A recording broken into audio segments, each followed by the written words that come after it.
Bonjour les amis, ici Elisabeth et je viens vous trouver un petit peu en avance par rapport à d'habitude à propos de la nouvelle lune en Balance qui a lieu le 9 octobre. Alors elle a lieu, je crois, 5 heures et quelques du matin. Bon, j'ai plus l'horaire exact sous les yeux, enfin, très tôt le matin. Et elle est très particulière. Enfin, elle m'a touchée profondément. D'où mon partage. Vous ne m'avez pas entendu depuis un petit moment. Et cette vidéo, normalement, est destinée aux femmes alchimistes initiatrices pour lesquelles on a notre cercle de clôture annuel, justement le soir de la nouvelle lune. Donc là, j'ai quelques temps devant moi, peu de temps. Donc je ne pense pas que cette vidéo va durer 3 heures, ou même 2 heures, ou même 1 heure, puisque je n'ai pas le temps matériel et j'ai peut-être choisi ce moment pour être sûr de ne pas durer. Elle va être vue pour le public donc de manière superficielle, je dirais. Et chère femme alchimiste, donc alors le 9 octobre, je ne sais pas ce que c'est, ça doit être un mardi, je crois. Enfin, le soir de la nouvelle lune, puisque nous avons prévu de clôturer ensemble. Nous la reprendrons plus en profondeur parce qu'elle fait appel à des choses qu'on a travaillées ensemble. Et donc, il y a beaucoup de références. Donc, c'est pour ça qu'au public, ça va être un peu compliqué de le donner. Même si dans ce public, il y a des femmes qui sont en chemin, qui l'ont peut-être pratiqué. Mais voilà, je vais faire appel à certaines expériences. Voilà, c'est ça. Des expériences qu'on a vécues ensemble depuis les 3 dernières années. Donc voilà. Mais je tenais quand même à donner un petit bout au public parce que j'en ressens l'appel. Donc la phrase que j'ai choisie, c'est écouter. Justement, je parle d'appel, le voilà. Écouter l'appel intérieur. Donc si j'écoutais vraiment mon appel, je ferai une vidéo publique voilà, de plusieurs heures sur ce sujet. Mais quelque part, et ça je le dis pour vous, on ne peut pas offrir quelque chose à quelqu'un qui ne l'a pas demandé. Dans votre vie, vous voyez bien, vous avez parfois envie d'apporter, d'être dans le don avec quelqu'un que vous aimez profondément, ou quelqu'un, vous sentez un appel pour aider cette personne, mais c'est pour ça que votre appel intérieur va être confronté à la matière, de toute manière. Mais la personne, tant qu'elle n'en a pas émis la demande claire, vous voyez bien que toute l'aide que vous pourrez lui apporter va un peu comme rebondir et ensuite vous pouvez même être déçu. Donc là, ça montre que vous aviez des attentes, mais l'enfer est pavé de bonnes intentions. On ne peut pas aider quelqu'un malgré lui-même. On ne peut pas transmettre une connaissance, une prise de conscience à quelqu'un qui n'est pas prêt. Alors vous me direz, bah oui, mais moi je me suis abonnée à ta chaîne, j'ai cliqué sur la petite sonnette, donc je suis en demande. Je sais qu'il y en a qui sont en demande, mais voilà. Donc là je ne parle pas de vous, je parle dans la vie en général. Et donc si j'écoutais mon appel, oui, je déverserais cette information sur le monde. Mais en retour, il y a quelque chose qui me dit que, voilà, c'est aussi respecter les personnes de celles qui se sont engagées avec moi, pour certaines depuis 3 ans, que de leur offrir ça puisqu'elles sont en demande. Et donc, les graines qui sont semées à ce moment-là éclosent de manière... parce que la terre est préparée. Voilà. Donc je me noie peut-être un petit peu dans cela, mais voilà, c'est pour vous expliquer que je vais faire une petite partie publique, mais je garde cet appel parce que cette envie de partage, j'ai vraiment envie de le faire avec ces femmes, parce que on a vécu ensemble des choses qui font que cette nouvelle lune, c'est comme un cadeau de revoir, hein, pour certaines, qui appuie sur des choses qu'elles vont pouvoir travailler par elles-mêmes. Donc la phrase que j'ai choisie, donc, c'est écouter l'appel intérieur, décrypter, c'est-à-dire sortir de la crypte, hein, entendez-les comme vous voulez, la noire. Donc si vous voulez, j'ai pris une photo de Vierge noire, mais la noire, alors voilà, vous voyez, je commence déjà à bloquer puisque ça fait référence à des partages que j'ai eus pour l'équinoxe d'automne. La noire, c'est cette vouivre, cette énergie féminine, enfin en partie féminine, c'est ce dragon qui a été terrassé à l'équinoxe d'automne. C'est une énergie qui est dans les tréfonds de la Terre. De la Terre, certes, mais également de notre Terre à chacun, puisque nous avons été créés à partir de la Terre, et en particulier la femme. Et cette noire, hein, puisque vous voyez, plus une terre est noire et plus elle est riche. Plus elle est riche. Hein, voilà. Décrypter la noire. Et la noire, c'est le féminin refoulé de l'inconscient collectif. Je vais partager quelques mythes, mais si vous voulez, le conscient, hein, le conscient collectif, on ne va pas prendre votre conscient et votre inconscient personnel, on va prendre le conscient collectif, qui est patriarcal encore, hein, encore teinté de cela. Le conscient, c'est ce qui est apparent, c'est ce de quoi vous êtes conscient. Ce conscient, il est basé sur une énergie masculine patriarcale. Et donc forcément, le féminin a été refoulé dans l'inconscient collectif. L'idée, c'est d'aller chercher ce qui a été refoulé, de le remonter et de l'unir avec ce conscient. C'est pas de faire une bascule et de faire remonter le féminin et d'aller mettre dans la terre le masculin, même si c'est ce qui se passe dans le mythe d'Isis et d'Osiris et dans beaucoup de mythes qui nous invitent à faire cela.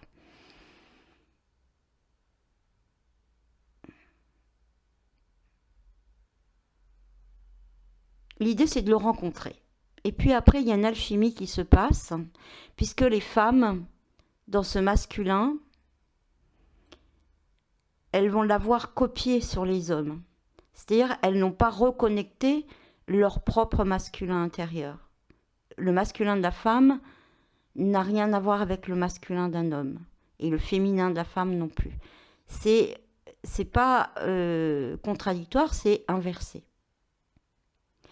Et en allant retrouver ce féminin refoulé, c'est là qu'on va pouvoir révéler nos valeurs profondes. Et là, j'appuie sur Vénus.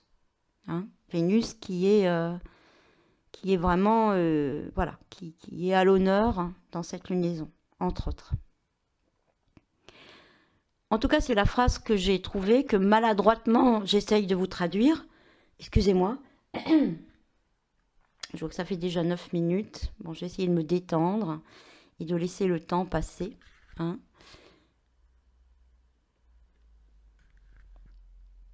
Parce que j'ai fait un rêve. Alors, je vais vous raconter mon rêve. Il y a certains rêves qui sont des rêves tout à fait personnels. Et puis, il y a des rêves qu'on peut appeler des grands rêves. Celui-là, je m'en suis souvenu, il m'a marqué.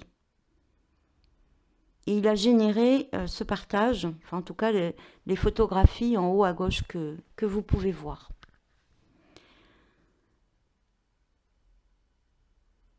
J'ai réalisé le 5 octobre, alors vous l'écouterez, hein, ce partage qui dure 2 heures, que je n'ai pas encore publié, la visite des 3 années de labor et oratoré que j'ai réalisé. Donc la visite des espaces membres privés, exactement.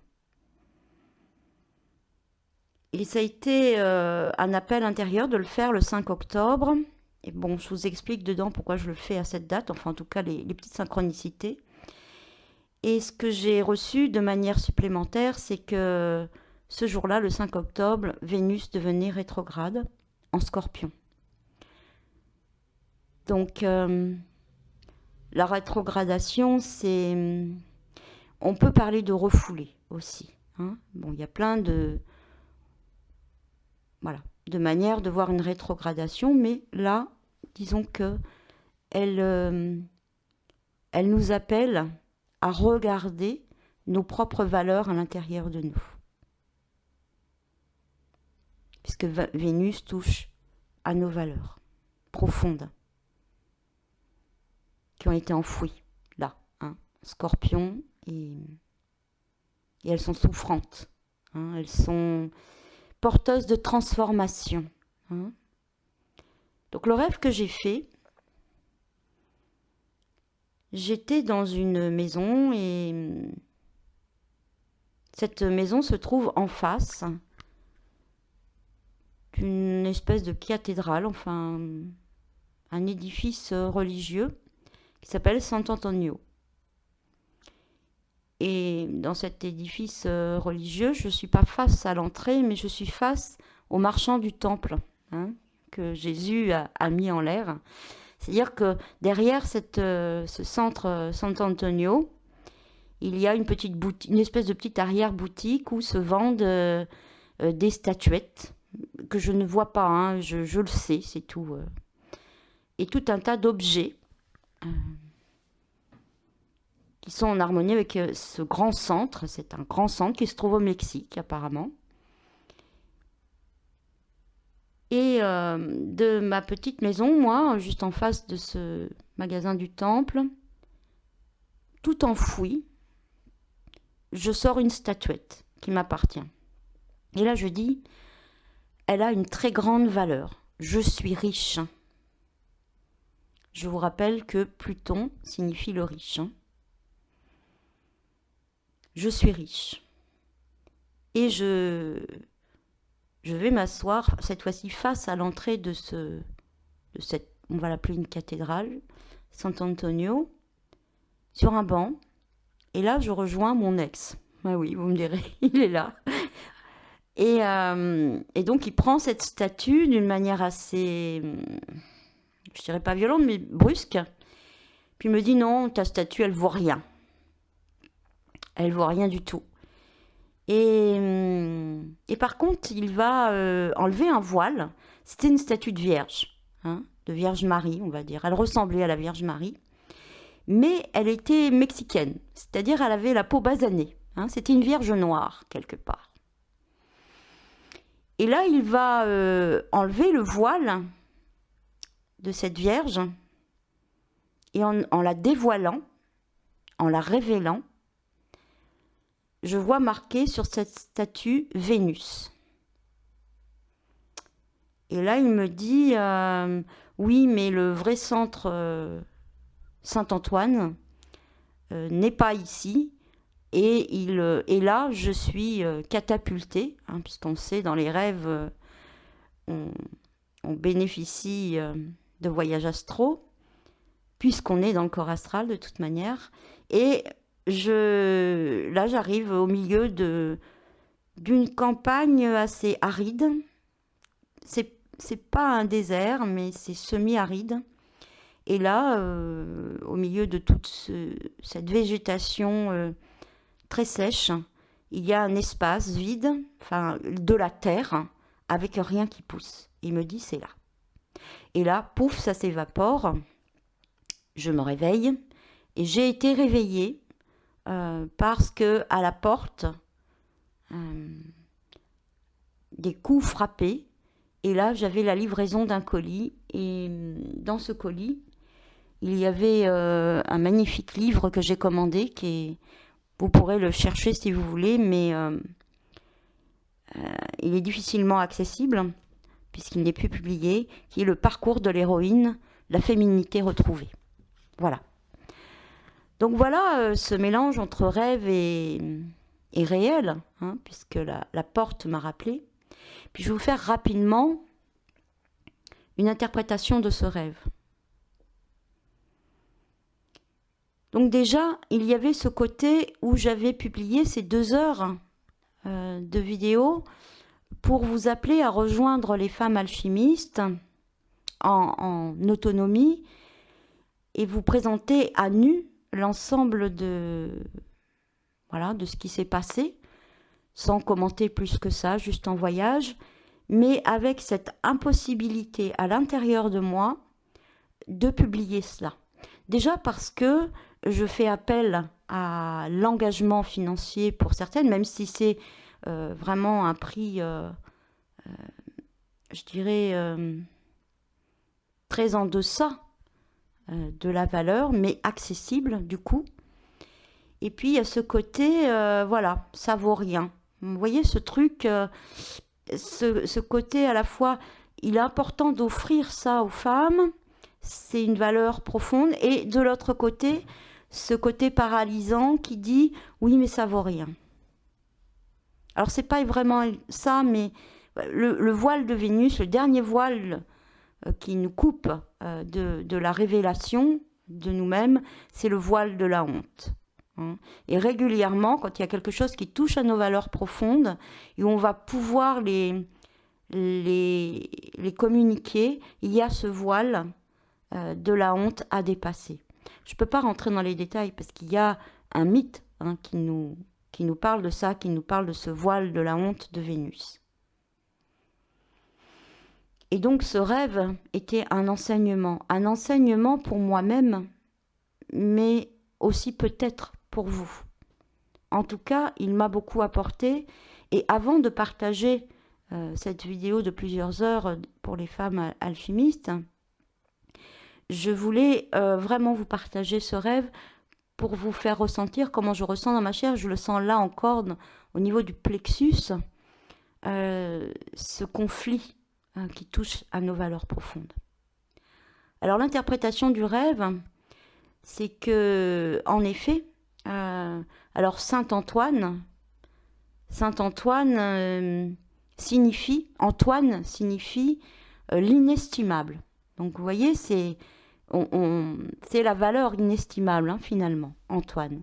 Donc en effet, vous ne pourrez jamais quantifier vos valeurs profondes puisqu'elles sont inestimables. Elles ne peuvent... finalement, c'est les personnes qui recevront ou qui pourront être partagées avec vous ces valeurs ou en être nourries. Elles seules pourront donner la valeur par rapport à leur propre expérience de vie. Et en effet, ça peut aller de rien à inestimable. C'est très subjectif, la valeur. Très subjectif. Et donc, ce centre, et puis Saint-Antoine, c'est aussi, alors il y en a plusieurs, mais moi j'ai pris l'étymologie de Antonio, Antoine, et puis j'ai pris voilà, j'ai été voir, alors il y a Saint-Antoine de Padoue, qui est cette énergie qui a retrouvé le Christ, la lumière, qui était perdue, et puis qui depuis, bon c'était un thaumaturge, etc., qui depuis, c'est le saint auquel on se voue pour retrouver ce qu'on a perdu.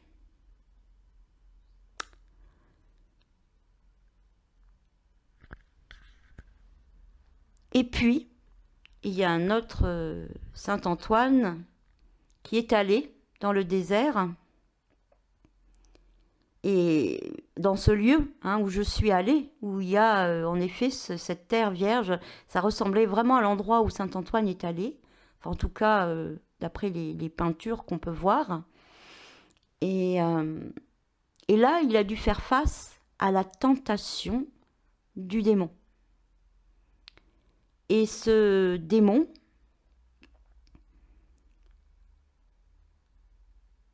a été représenté au niveau de l'iconographie, parce que ce qui est intéressant, il y a l'histoire. Hein.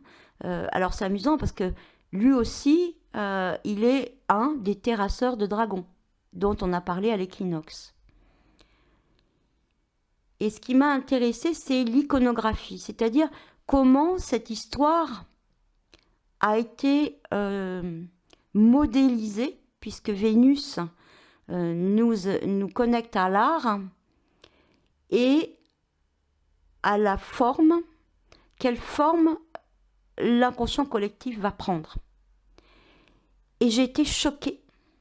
Il y a eu un choc intérieur qui s'est fait pour 2 images que je vous ai mises. Alors bon, j'ai plus les références des tableaux. Voilà, on va travailler sur l'image et l'auteur,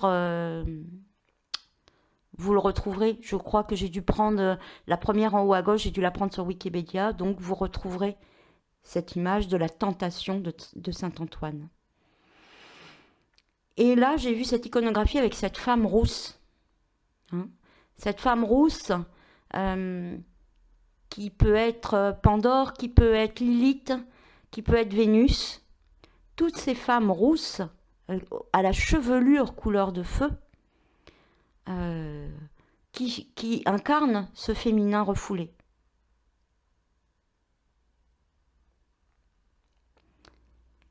Qui prend la place du Christ sur une croix. Et donc un combat, vraiment un véritable combat, se livre ici. Il refuse, finalement, il va, bien sûr, il sortira vainqueur, mais sera-t-il gagnant? Vainqueur peut-être, mais gagnant, je ne sais pas. Et là, j'en fais appel pour celles qui étaient là à l'équinoxe d'automne. Donc vous voyez, je commence déjà à faire des références, je commence déjà à durer. Donc je ne vais vraiment pas pouvoir partager ça en public puisque je fais des références à des choses qui ont été vues avec les femmes alchimistes. Donc voilà.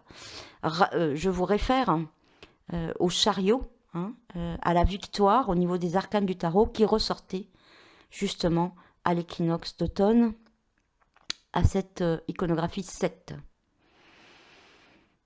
Est-ce vraiment une victoire? Et une autre iconographie qui m'a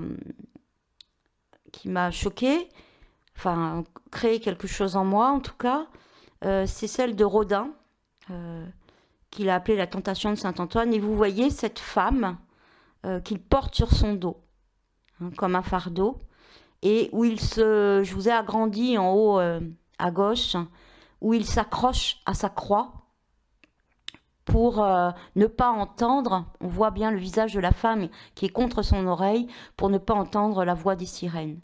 Les sirènes qui sont justement cette vouivre et cet appel des profondeurs qui nous fait peur et en effet qui peut nous confronter à la folie. Donc c'est le refus, c'est le refoulement du féminin, parce qu'il n'y a pas possibilité de l'accueillir en soi, puisque c'est une force chthonienne, enfin qu'il est devenu, puisqu'il y a la force de vie et de mort. C'est dans l'épi de blé, j'en ai déjà parlé. Et puis il y a cette force de la Kundalini, de cette énergie sexuelle. Et justement, qu'est-ce qui va se passer? C'est qu'au lieu de la rencontrer, on va vouloir la contrôler. Et c'est là qu'elle va devenir incontrôlable. Contrôle, je rappelle, c'est contrôle contre la lumière. Et je vous ai mis à gauche une autre image qu'on appelle la patience. C'est une autre statue. Où là, par contre, le féminin et le masculin, sous l'image du dieu Janus, un dieu des passages au mois de janvier, sont 2 versions. Et vous voyez, là, ils sont unis, c'est la patience. Donc je me dis qu'avec le temps, cette union pourra à nouveau se faire. À nouveau. Hein, je vais vraiment vite, mais c'est vraiment quelque chose qui se passe en nous. Donc pour en revenir à mon rêve, voilà, ce rêve m'a connecté à ces images de féminin refoulé. Et finalement, cette Vierge noire, qui était mes valeurs, qui en effet était inestimable, Antoine, elle m'a été dévoilée. Alors, c'est pas mon ex de chair, c'est ma rencontre avec ce masculin, ma confrontation, si vous voulez, avec ce masculin patriarcal, puisque qu'est-ce qui va se passer dans les relations amoureuses? La femme va intégrer ce qu'on appelle l'image père, une certaine forme, une conception, on va dire, du masculin à l'intérieur d'elle.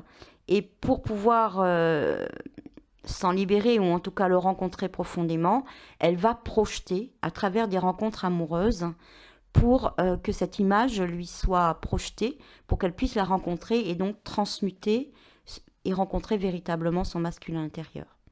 Donc mon ex, c'est ça qui m'a permis. Hein. Grâce à lui, j'ai vraiment pu rencontrer ce masculin. En plus, bon, je ne peux pas vous dire son prénom, mais son prénom a comme racine patriarche. Et il est justement de cette énergie scorpion qui m'appartient en moi et qui m'a été transformatrice. Donc j'ai pu, grâce à lui, être confrontée à l'image père et découvrir mon véritable masculin intérieur. Donc c'est pour ça qu'il m'est apparu sous cette forme. En fin de compte, dans un rêve, tous les protagonistes sont vous-même. Hein. Et donc là, il me dévoile. C'est grâce à la rencontre avec ce masculin, cette image père, cette transmutation des mémoires patriarcales, quelque part, que j'avais en moi, qu'il me dévoile cette valeur. Vénus, hein, Vénus. Et ce féminin qui en effet est encore refoulé. Et il l'était pour moi, la preuve. Il était encore pour moi puisque malgré tout ce travail depuis 10 ans où j'ai exploré les profondeurs, où je suis allée la chercher, la Vierge Noire, dans la crypte. Hein, je suis allée la chercher. Sous les cathédrales sont des Vierges Noires. Pour certaines, elles ont été remontées, décryptées. Hein, je vous en ai sorti une magnifique qui est la plus ancienne. Vous voyez, avec, elles sont noires avec les cheveux d'or, hein, les cheveux de feu, comme justement Lilith, Vénus, toutes ces femmes hein, qui représentent cette énergie. Et elle porte l'enfant Christ qui vient de la terre, puisque au solstice d'hiver, l'enfant Christ va sortir d'une caverne de la nuit la plus noire, qui porte en lui la pomme d'or, hein, la pomme d'or. Et je ne sais plus où elle est, il y a le A-Y, hein, Saint-Romain-des. Voilà, elle se trouve à Saint-Romain-des, celle-là. Et c'est la plus ancienne puisqu'elle a été ramenée de Syrie. Enfin, elle a été bien sûr brûlée, hein, comme beaucoup d'icônes, et elle a été refaite à partir du modèle. Voilà. Donc, je la trouve très belle, avec ses cheveux d'or et cette... Alors, pourquoi il tient une boule d'or hein, c'est la pomme des Hespérides, justement, c'est là où va être délivré Prométhée, mais je vois que ça continue de durer. Je vais essayer très rapidement de vous parler en public de ces mythes. Pourquoi Prométhée? Puisque il y a 2 mythes en ce moment que traverse l'humanité.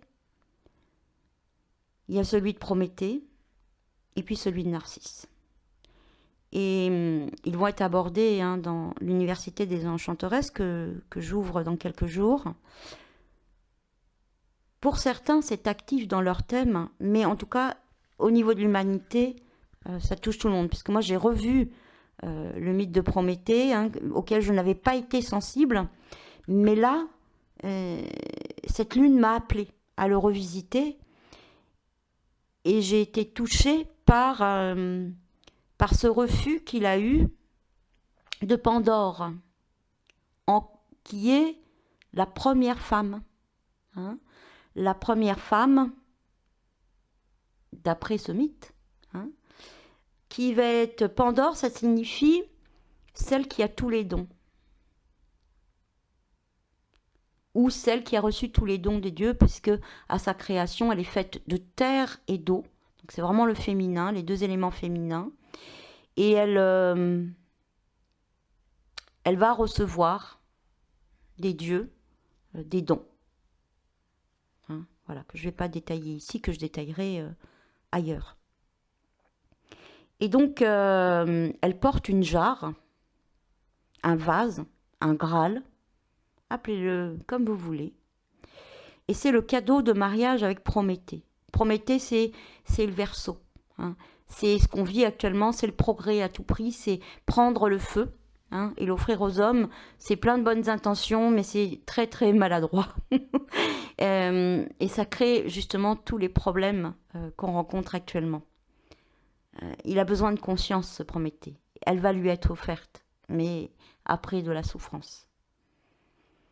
Et il va refuser le féminin, qui lui est offert comme... alors, dans le mythe, il est dit que Zeus lui offre pour le pervertir, mais en fin de compte, c'est toujours cette notion... Parce que Jupiter, bon, il y a le côté lumière, qui est l'expansion, hein, le social, l'union possible.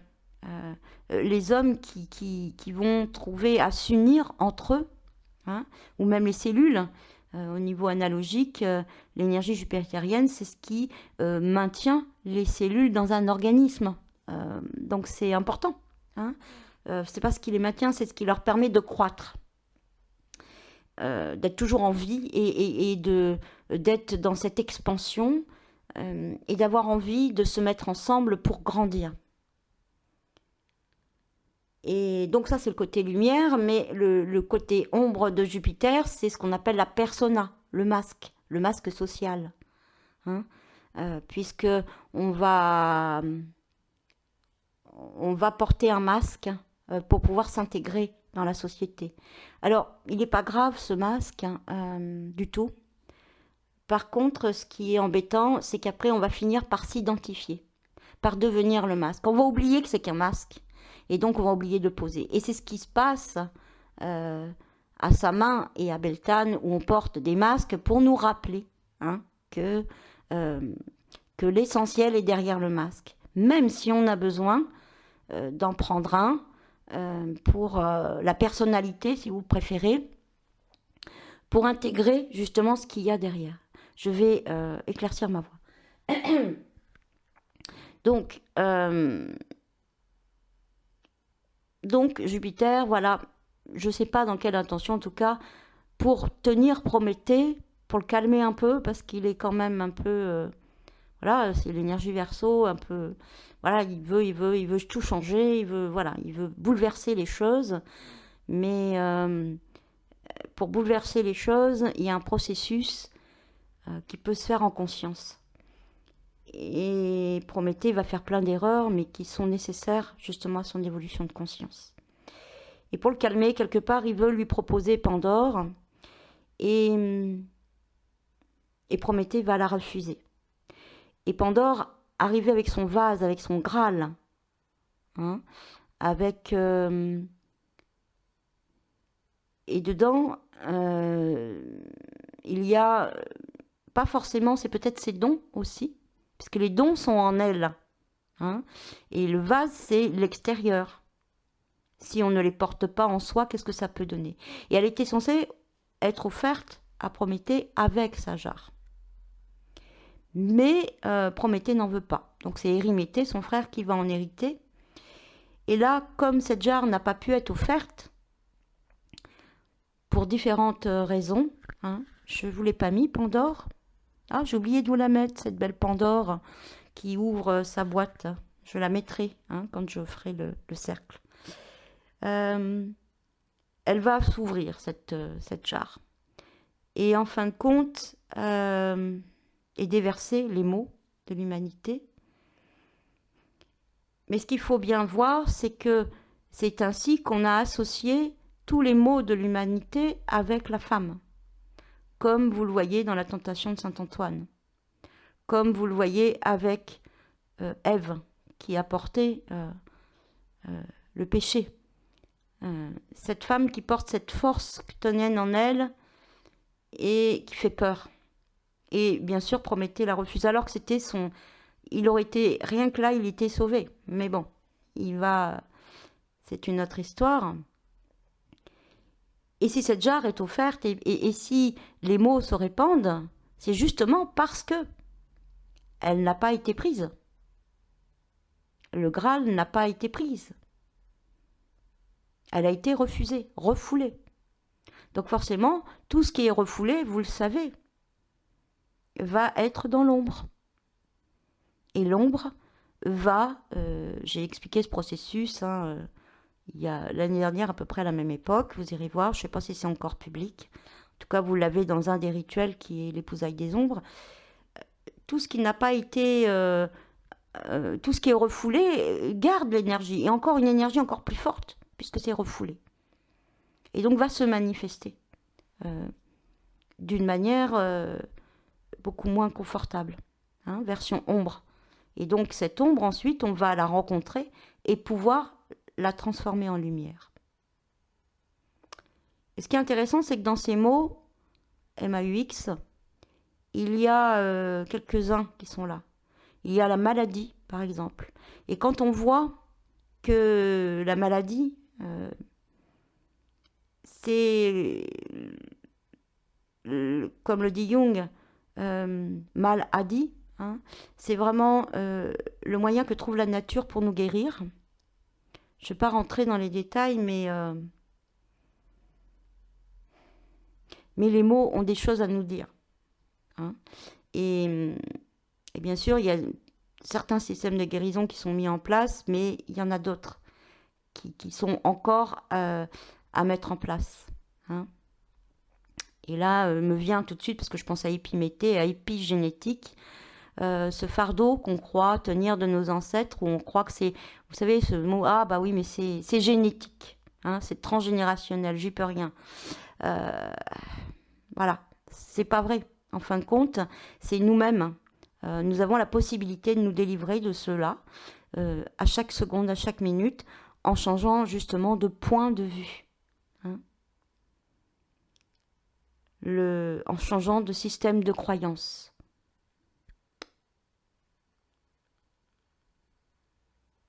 Lisez La biologie des croyances de Bruce Lipton, voilà.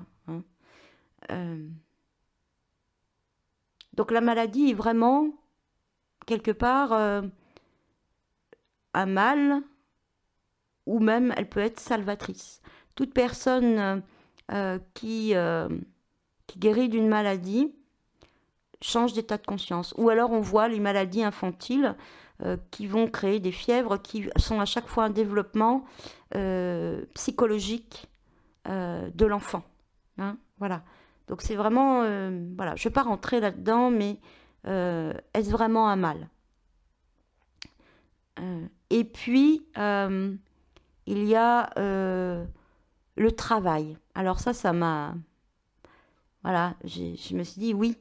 Parce que finalement, le travail, ça vient de trépalium, c'est une torture. Et alors, posez-vous la question, votre travail est-il alimentaire pour nourrir cette société de surconsommation ? Vous met-il en vie, en joie ? Et franchement, l'esclavage a disparu, mais pour beaucoup, nous sommes des esclaves modernes. Et Prométhée, pourtant, le progrès, qui est actif depuis à peu près le siècle des Lumières, nous propose des machines pour alléger l'homme, pour faire que les machines prennent le relais et que l'homme travaille moins et justement passe plus de temps à à mettre en place des idées, à justement à se connecter à lui-même, à améliorer hein, son état d'esprit pour créer l'harmonie sur Terre, à devenir intelligent par le cœur, peut-être à se connecter à son féminin, je ne sais pas, mais... et ce temps, par exemple, est de plus en plus, ce qui est assez aléatoire, bizarre, c'est que au Moyen-Âge, il y avait 150 jours fériés, puisqu'il y avait la spiritualité, enfin la religion, qui n'est pas la spiritualité, qui est très intégrée. Il y avait beaucoup de jours fériés, enfin fériés, chômés, puisque on allait au temple et on les vouait aux saints. Donc on travaille maintenant pratiquement 360 jours sur 360. Hein. Voilà, on a quand même toujours le jour de Saturne, hein, le samedi, et le jour du soleil, le dimanche, Sunday. Et encore, puisque maintenant même les magasins ouvrent le dimanche pour pouvoir justement toujours consommer. Et du coup, comme on va aller le dimanche dans un magasin, on va consommer encore plus, il faudra encore travailler plus, et puis ça fait travailler des personnes qui seront payées un peu plus pour pouvoir... Voilà, vous sentez le truc. Hein, c'est nous-mêmes qui créons cet esclavage. Jusqu'à temps que, voilà, progressivement, on sorte de ce système qui ne peut être alimenté que par vous-même. Progressivement, je dis bien. Et je crois que l'humanité en sortira progressivement. Donc Pandore est-elle ce fameux féminin doué de tous les dons qui porte la jarre qui déversera les maux sur l'humanité. Alors on peut se poser la question, puisqu'après Deucalion, le fils de Prométhée, sera le seul survivant avec sa femme, je ne sais plus le nom, de cette humanité qui va de toute manière être balayée par le déluge. C'est ce qui nous attend. Hein. Mais donc normalement, une autre race d'hommes ensuite va émerger.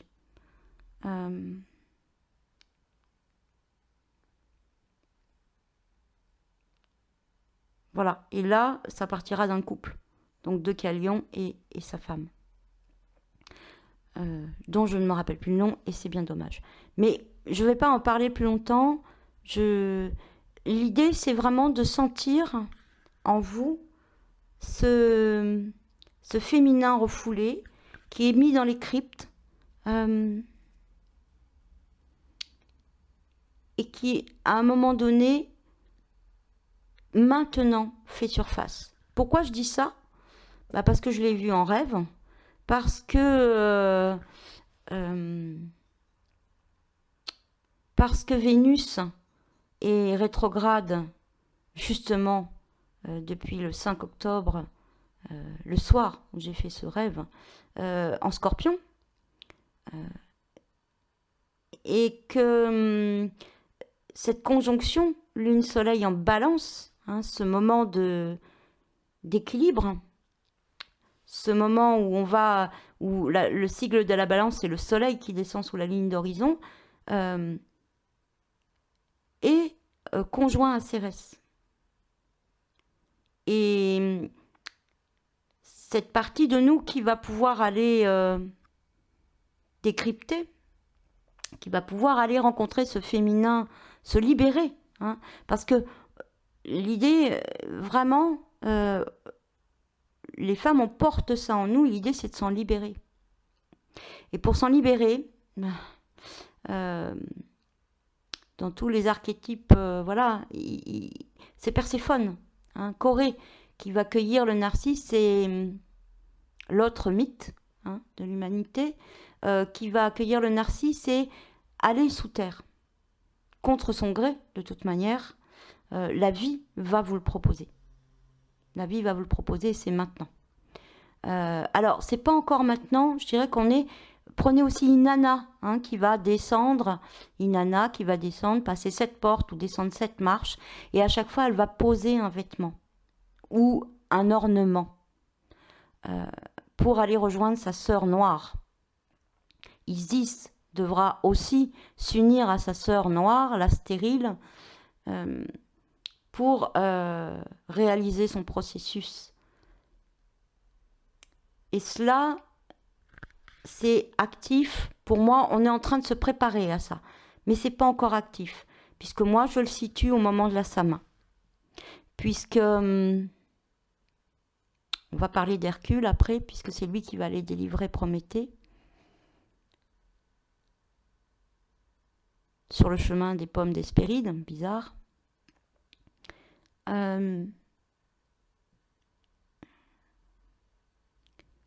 Moi, je le situe vraiment à sa main.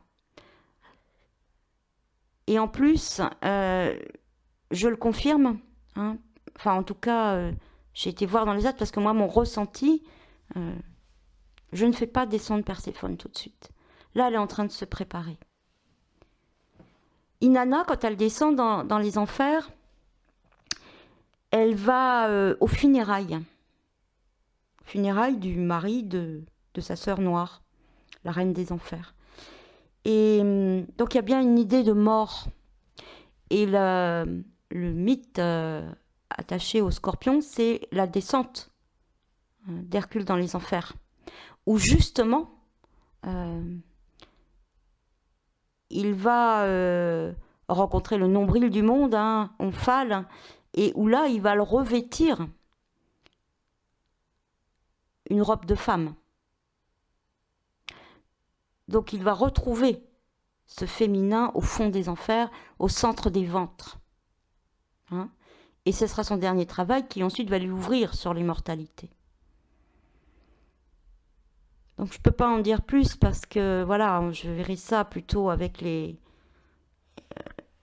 femmes que je vois le soir, puisque là on pourra référer à des choses qu'on a faites, mais voilà, ça peut déjà vous parler. Pourquoi je le situe au 31 octobre ? Parce que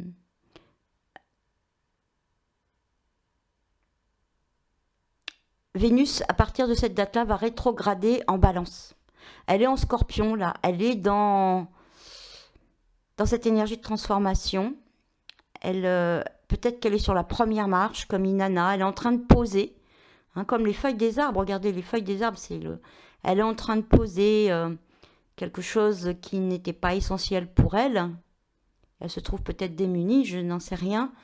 Elle est en train de se dévoiler, d'enlever un voile. Elle fait une première marche, première porte, puisque le portail de l'équinoxe est une porte. Mais il y en a 6 autres. Donc, ce processus, pour moi, commence vraiment à la Sama et se terminera à la dernière porte.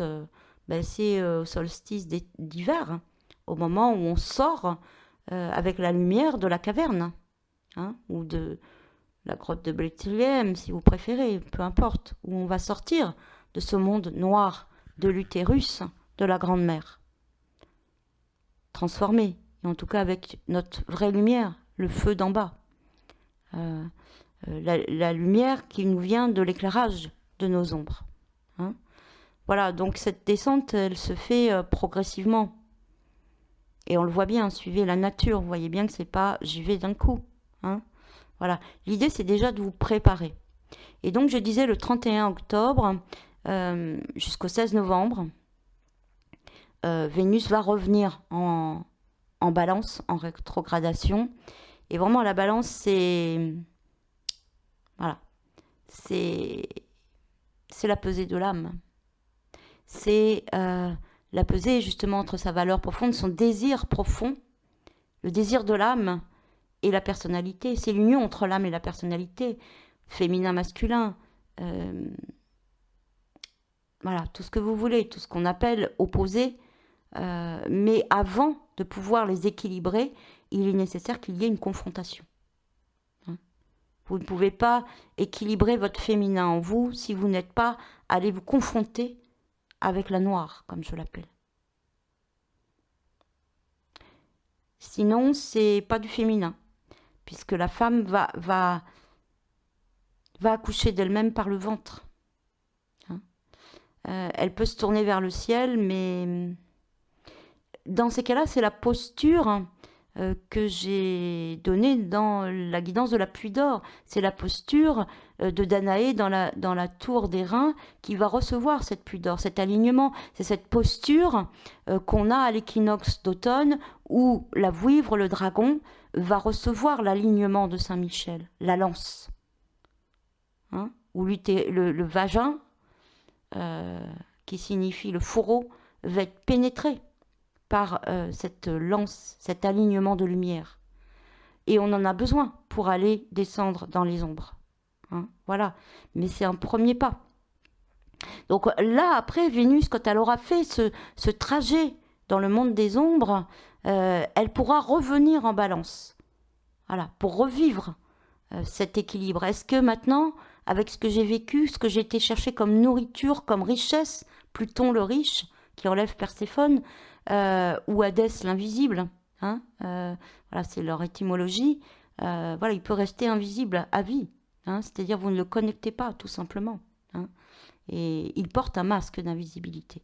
Hein, voilà, donc quel visage va-t-il prendre pour vous enlever dans les entrailles de la Terre, hein, voilà, et vous en reviendrez.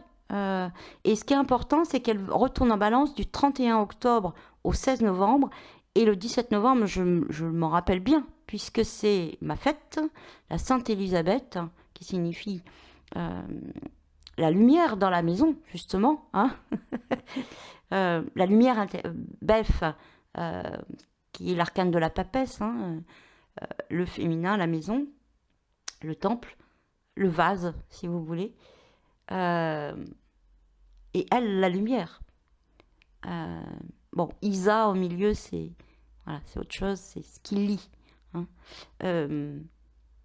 Donc la lumière, elle la sera dans la maison. Hein. Et le 17 novembre, il y a un changement des nœuds lunaires. Puisqu'actuellement, Verseau, Lion, c'est vraiment le mythe de Prométhée. Et on va passer à Capricorne, Cancer, où là, on va toucher au mythe de Narcisse, au mythe de l'éveil, et en s'appuyant sur l'énergie Capricorne, dont je reparlerai, puisque Saturne, qu'on voit comme une limite, en fin de compte, est un ventre de maturation, puisqu'il a avalé ses enfants. Voilà. Donc ça dépend comment on le vit. Moi, Saturne, plus ça va, plus je me réconcilie avec lui, et où je comprends cette maturation, cet athanor qui contient cette alchimie et qui réclame du temps, de la patience, de la persévérance et de la maturation. Hein, voilà.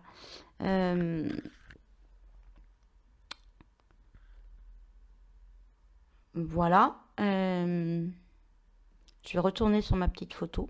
Parce que là, j'étais partie chercher les dates que j'avais notées. C'est catastrophique au niveau du temps.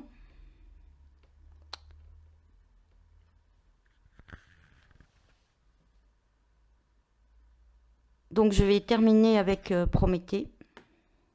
Je ne vous raconte pas l'épopée entière, hein, mais celle qui m'a des parties du mythe de Prométhée, donc celui de Pandore, et voilà, est important.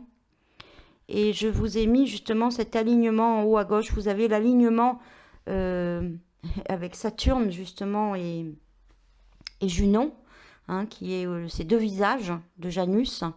Junon joint, hein, qui correspond à l'énergie Cancer, et Saturne, l'énergie Capricorne. Et Janus est ce passage entre les deux solstices. Hein. Voilà. Vous voyez, hein, c'est ces fameux nœuds lunaires qui vont venir aligner ces énergies. Hein. Voilà. Mais je vous ai mis quand même la papesse, hein, qui est l'arcane 2, hein, qui montre bien que ça se passe dans la chair, avec son livre et la connaissance, et ce voile de chair, ce voile dont je vous parle, hein, de voile de chair, de terre, hein, de la matière, hein, quelque part. Et Et je vous l'ai mise parce qu'elle est arcane 2. Et l'alignement de cette nouvelle lune se fait sur l'axe 2-8, qu'on appelle l'axe des possessions. Et de vous poser la question, est-ce que vous possédez ou vous souhaitez posséder quelque chose, ou est-ce que vous êtes possédé par ces choses-là? Qui vous possède? Voilà. Et pour parler de cet axe, quand même, je vais en parler rapidement. 2-8, c'est... le 2, il se réfère à l'énergie de la grand-mère, justement, à ce sein qu'on a tété quand on était petit, ou pas, hein, puisque ça aussi, ça a été supprimé, d'où les Amazones, hein, à qui on coupe le sein. Je fais une petite aparté, là je parle d'Octobre Rose, j'ai reçu plusieurs messages où on me demande de mettre un cœur sur mon machin Facebook pour soutenir enfin voilà, le dépistage du cancer du sein. Je crois que c'est ça. Je suis pas d'accord. Octobre Rose, et c'est pas un hasard, puisque le mythe, voilà, quand on parle de cette saison, il faut parler des Amazones. Bon voilà, celles qui étaient là l'ont vécu avec moi. Je ne sais pas si je rendrai ce module public, hein. Je ne sais pas encore. Enfin, public, c'est-à-dire proposé à l'achat, je ne pense pas. Une Amazone, c'est une femme sans sein. Puisque la femme, dans cette société, va se couper de son féminin et va modéliser le masculin des hommes, telle une Amazone, elle va être dans le faire, elle va être dans la performance, c'est une Wonder Woman. Wonder Woman est une Amazone, hein, je vous le rappelle. Elle va se couper de ses seins. Et le sein, les seins, c'est la partie masculine de la femme. Vous allez me dire, ah bah non, c'est féminin les seins. Non, c'est masculin. Puisque c'est à travers les seins qu'elle donne. Et si vous voulez une femme qui veut se donner, c'est par là qu'elle va donner à manger à l'enfant, c'est par là qu'elle va être dans le don c'est une partie érogène, et c'est aussi les deux mots qui entourent le cœur. Le cœur, c'est le don, c'est masculin, c'est de l'intérieur vers l'extérieur, c'est le don, ça c'est masculin, et le féminin, c'est de l'extérieur vers l'intérieur. Donc, et quand par exemple une femme veut se donner de l'énergie à elle, voilà, au niveau des pratiques taoïstes, elle se masse les seins de manière circulaire, dans une certaine manière, et ce réservoir d'énergie, elle le donne à elle. Ça, c'est l'énergie 2, c'est comment pouvoir se donner à soi de l'énergie par soi-même. Et donc, ces seins, la femme, si elle fait un cancer du sein, c'est vraiment, voilà, c'est lié. Alors, après, vous me direz, il y a des pratiques chirurgicales, chimiothérapie, machin, ok. Mais à la source de la source, la femme s'ampute de ses seins et elle finit par ce qui n'a pas été compris, ce qui n'a pas été symbolisé, hein, métabolisé, va ensuite se somatiser. Donc, elles finissent par devenir des Amazones, vraiment. Elles n'ont plus de seins. Voilà. Ça, c'est dans le meilleur des cas. Donc, et toutes ces pratiques qui visent à créer des dépistages, c'est prouvé maintenant. Voilà, je peux pas... Faites vos recherches. Augmente le déclenchement, augmente le problème. Et c'est pas en mettant des cœurs sur Facebook, en disant allez vous faire dépister contre le cancer du sein, comme ça vous allez voir que vous en faites un, vous allez vous le provoquer, et puis comme ça, voilà, vous pourrez fièrement, voilà, ne plus avoir de sein. Et, bon, c'est horrible ce que je dis, c'est terrible, mais voilà, c'est ma valeur profonde. Pour moi, la femme, elle... En tout cas, je refuse de participer à ça. Je refuse complètement. Par contre, je partage justement des choses qui vont faire qu'elle récupère son masculin. Son masculin à elle, pas le masculin modélisé sur les hommes. Et qu'elle se reconnecte à son féminin. Et là, quelque part, peut-être, je préviens des cancers du sein. Et en plus, rappelez-vous, ce n'est pas une fatalité. C'est pas parce que votre mère, votre grand-mère et votre cousine et votre tante ont eu un cancer du sein que vous en ferez un. Vous dépister ne va pas vous... Voilà. Changez vos croyances, travaillez sur les causes et les origines telles que je les... Voilà. En tout cas, moi, c'est comme ça que je les vois, mais vous pouvez, avec d'autres personnes, travailler sur vous. Et là, oui, vous allez changer les croyances de vos cellules et faire de l'épigénétique au-dessus de la génétique et devenir une femme à part entière avec des seins qui ne sont pas enfermés forcément dans... Voilà, des seins qui peuvent donner et déjà à soi-même. Et être vraiment dans votre masculin. Et ouvrir votre cœur entre les deux seins. Voilà, donc Octobre Rose, hein, pour moi, je le dis ici, je voulais faire un article, etc., mais j'en profite pour le dire. Hein. Voilà, donc c'est pas un hasard aussi. Vous voyez, tout est...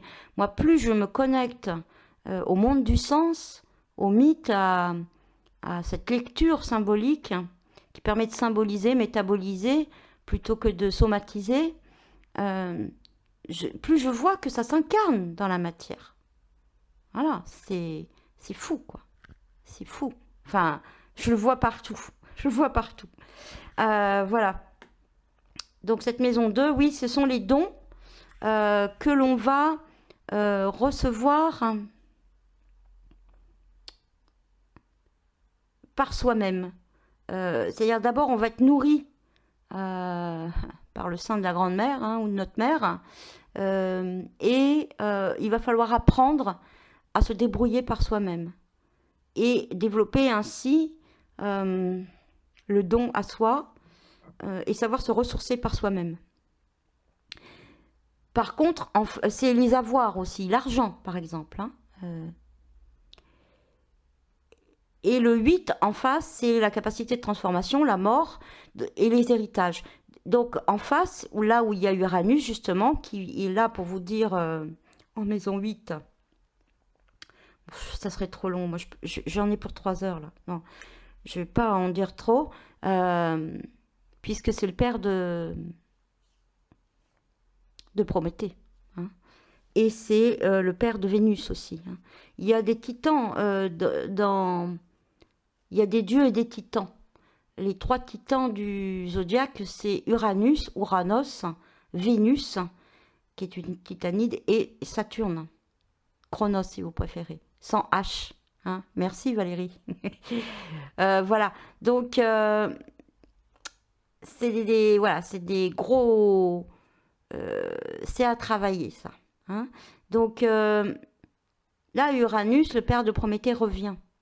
Et il est le père de Vénus aussi. Il est en opposition à elle. Hein. Et il est en maison 8. Donc ça, c'est les transformations, les dons qui vont se révéler parce qu'on sera entré dans ce processus que la vie nous propose de métamorphose. Et dans ces cas-là, on ne sera plus possédé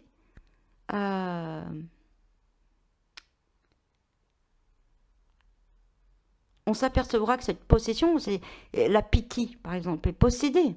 Hein, elle a été combattue justement par cet Apollon de la lumière de Zeus, hein, quelque part, patriarcal, on va dire, pour être canalisé. Mais à partir du moment où vous avez développé vos dons, vous n'êtes plus en possession. Il y a la folie aussi dans la jarre de Pandore, il y a la folie. Mais pareil, la folie, c'est vraiment qu'est-ce qu'être fou? C'est de ne pas pouvoir gérer justement cet accès à l'invisible. Hein, la maladie de Prométhée, c'est la schizophrénie. Voilà. Donc, parce que quand on refuse, quand on refoule, quand ça remonte, on est submergé. Et on peut aller, en effet, dedans. C'est les maladies de la folie. Mais l'idée, justement, c'est de rentrer progressivement dans ce processus et s'apercevoir que la folie n'en est peut-être pas une. Et que c'est ce monde qui est fou. Enfin, pour moi. Voilà. Donc, en tout cas, pour vous donner une idée en vous parlant du concret, moi, ma maison 2, c'est là où il y a les avoirs. Donc, moi, elle est en poisson et Saturne s'en occupe, donc avec une certaine maturation. Donc, il y a un infini, c'est-à-dire j'ai des infinis, une possibilité d'accès à l'infini au niveau des avoirs terrestres, je dirais, ou du ressourcement par moi-même. Et c'est vrai que c'est infini, ça n'arrête pas. C'est énorme. Mais heureusement, Saturne vient ici me mettre de la maturité pour pouvoir accueillir tout ça. Et ça, c'est dans la matière. Par contre, en maison 8, où j'ai justement Uranus, donc pour moi, voilà, c'est bien que j'en prenne conscience pour cette nouvelle lune, puisque c'est un transit. Et Pluton, dans cette maison 8, c'est les dons qui me sont venus parce que je me suis transformée, parce que j'ai traversé cette maison 8 qui est attachée à Pluton et au Scorpion. Et c'est ce travail qui va nous être proposé là dans quelques jours, enfin à partir d'aujourd'hui. Donc, et là me sont venus d'autres dons. Des dons, voilà, que je ne pouvais pas avoir avant puisque je n'avais pas la possibilité de les maîtriser. J'appelais ça folie ou de toute manière, j'acceptais pas. Voilà. Donc, c'est cet axe-là qui est signalé par cette nouvelle lune. Alors, je ne sais pas comment l'exprimer, j'espère que vous comprendrez. Voilà. Et donc, je vous ai mis quand même aussi l'arcane de la justice, hein, qui est la vertu cardinale de l'équinoxe d'automne. Je vous l'ai mis versus Léonard de Vinci. Et vous voyez bien que, donc là je pense que c'est Marie-Madeleine, ou voilà, en tout cas c'est une figure féminine, ce féminin sacré, hein, ce féminin, voilà, le féminin, la justice, celle qui nous regarde en face, elle nous montre dans le miroir. Alors le miroir, voilà, je pourrais en parler des heures aussi, puisque il y en a une autre qui avait aussi une boîte ou un Graal, c'était Psyché, et elle va le chercher aussi auprès de Perséphone dans les enfers, sous les ordres de Vénus. Hein, voilà, et c'est là où est sa beauté. C'est la boîte de beauté, donc de Perséphone qui va être donnée à Psyché, notre âme. Et elle va en mourir, donc changer de plan de conscience. Et ensuite, seulement elle pourra vivre l'amour divin. Donc ce miroir, il nous montre bien Saturne dedans. Il nous montre cette union entre la figure de la grande déesse et du vieux sage. Si vous prenez tout le zodiaque, pour chaque signe, il y a un mythe fondateur. Par contre, il y en a deux où il n'y a pas de mythe fondateur. Il y a le taureau, qui est l'image de la grande déesse, et qui justement correspond aussi à la maison 2. Et il y a le vieux sage, qui correspond à Saturne et qui correspond à l'énergie Capricorne. Hein, donc, c'est des portes. Voilà. La porte de Saturne et la porte de la grande déesse. Où est-elle, la grande déesse? Hein, où est-elle? Voilà, parce que la Vierge, récemment, hein, est devenue mère universelle. Hein, le Vatican, je dis récemment parce que c'est vraiment très récent, elle est devenue mère du ciel. Mais voilà, le Da Vinci Code, justement, nous parle un petit peu de ça. Sarah, c'est le nom de la Vierge Noire des gens du voyage. Hein, qui est la grande déesse? Ou la prendre dans sa totalité, version lumière et version ombre. Qu'est-ce qu'on a refoulé? Parce qu'on a accepté, dans notre société, on a accepté la mère sacrificielle, et qui devient d'ailleurs une mère étouffante, hein, une jocaste. La mère Déméter, hein, voilà, la Déméter à qui on va enlever sa fille. Et à tel point que les mythes s'incarnent, c'est terrible, mais là, il y a eu faut que je rappelle cette femme pour essayer de de la connecter à ce mythe pour qu'elle comprenne cette injustice. Enfin, c'est une amie à moi, mais c'est pas à elle que ça arrivait directement. Une jeune fille de 26 ans qui s'est pendue pour échapper à une famille, voilà, toxique. Alors, est-ce que ce ne serait pas une jeune fille qui est partie dans le monde des ombres, dans le monde d'Hadès, dans le monde, voilà, et qui, pour offrir en cadeau à sa mère, peut-être la libération de Déméter, Perséphone lui a fait un cadeau, puisqu'avant, elle était toujours dans le don, le don, le don. Les saints qui donnent la protection, l'hyperprotection, la peur, l'inquiétude. Et sa fille qui ne peut pas grandir, sachant que Déméter et Perséphone sont les deux. C'est pas deux personnes différentes, c'est en nous. Quelle est la mère en nous et quelle est la femme en nous, qui est encore sous forme de jeune fille et qui ne peut pas devenir une femme parce qu'elle est étouffée par cette mère patriarcale. Cette mère qui a été portée au nu et qui est reconnue socialement. La mère, l'épouse, encore, mais la femme, non, elle n'a pas de statut social, la femme, aucun. Voilà. Donc on s'est peut-être enfermé, enfin moi, en tout cas, je m'étais enfermée dans la mer, hein, parce que j'avais trouvé, mais bon, voilà. Un jour, la femme s'est réveillée et elle a tout...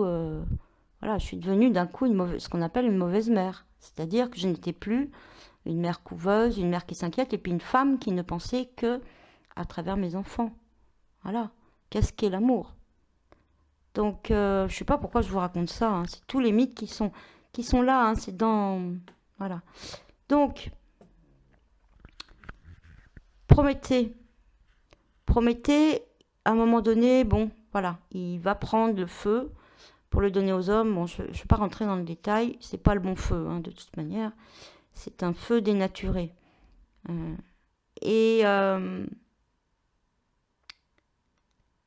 Voilà, il refuse Pandore.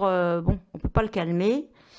Et il va être attaché à un rocher, enchaîné. Ces chaînes sont construites par Héphaïstos, le feu d'en bas, le feu de la forge, le feu de la grande déesse, puisque c'est la maîtrise ésotérique du taureau. L'autre Vénus, la Vénus active en ce moment étant la Vénus Hespéride, celle de la balance. Et il va être accroché à un rocher et il se fera dévorer le foie le jour, qui repoussera la nuit, et ainsi par un aigle. L'aigle qui est l'oiseau ou un vautour, selon les versions, qui est l'oiseau de Jupiter, et aussi qui se trouve, qui représente la transcendance, et qui se trouve dans cette croix fixe qui va apparaître. C'est catastrophique, je vais aller au bout. Hein. Voilà. J'arrive pas à faire en surface, je vais essayer d'accélérer. Et donc, le foie est le siège de l'âme. Hein. Je ne rentre pas dans les détails, mais en tout cas, c'est le siège de l'âme, pour différentes raisons. Et donc, il va vivre une souffrance d'âme en étant attaché à un rocher. C'est ce qui nous arrive quand dans les situations, reprenez cet axe des possessions, quand on va être attaché à quelque chose, dans la matière, un rocher, et que du coup, c'est parce qu'on est attaché à cette chose, enchaîné à cette chose, que notre âme va souffrir. Et c'est bien la matière, puisque c'est le feu de la forge d'Héphaïstos qui a forgé ces chaînes. Et c'est pour nous terrasser, c'est pour nous... C'est quand on reste attaché à ces situations. Moi, je l'ai vécu. Quand, à la fin, avant de partir de chez moi il y a 10 ans, j'avais une souffrance au foie. Les mythes s'incarnent, hein, ça c'est clair. En tout cas, moi, je vois que dans ma chair, je les ai incarnés. C'était infernal. J'avais mal au foie. À tel point que j'ai fait faire des échographies, j'avais le foie qui souffrait. Mais il n'y avait rien. J'étais pas encore en somatisation. J'étais juste en symbolisation. mon âme était en souffrance. Chaque jour, je me faisais dévorer le foie parce que je restais enchaînée à ce rocher, à cette situation qui était la maison, les enfants, le mariage, enfin voilà. Cette situation qui ne me correspondait plus. Ça avait été un havre de paix, vraiment un endroit de bonheur, où j'ai cru. Et ça s'était transformé dans ce rocher où j'étais attachée, où je me faisais dévorer le foie.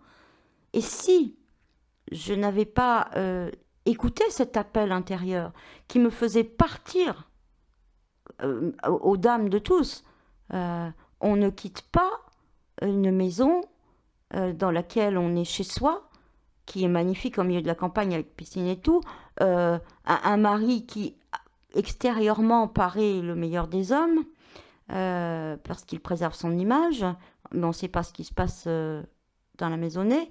Et quand on est mère de 4 enfants, quand même, on ne met pas tout en l'air comme ça d'un coup. C'est complètement irraisonnable. Mais c'était une question de vie ou de mort. Si j'étais restée, je serais morte d'un problème de foie, apparemment. Ça se serait incarné dans la chair. Et c'est bizarre, au moment où j'ai... Bon, après j'ai rencontré d'autres problèmes, puisqu'après j'ai été face à moi-même. Il a fallu que je vive cette nuit noire de l'âme, cette confrontation avec l'inconscient. Mais en tout cas, j'avais plus mal au foie. J'avais mal au ventre, puisque voilà, les entrailles du monde me travaillaient. Hein. J'ai vraiment fait ce vitriol, visiter les entrailles de la terre, mais j'avais plus mal au foie. C'est parti instantanément. Voilà. Donc c'est ça là qui se passe.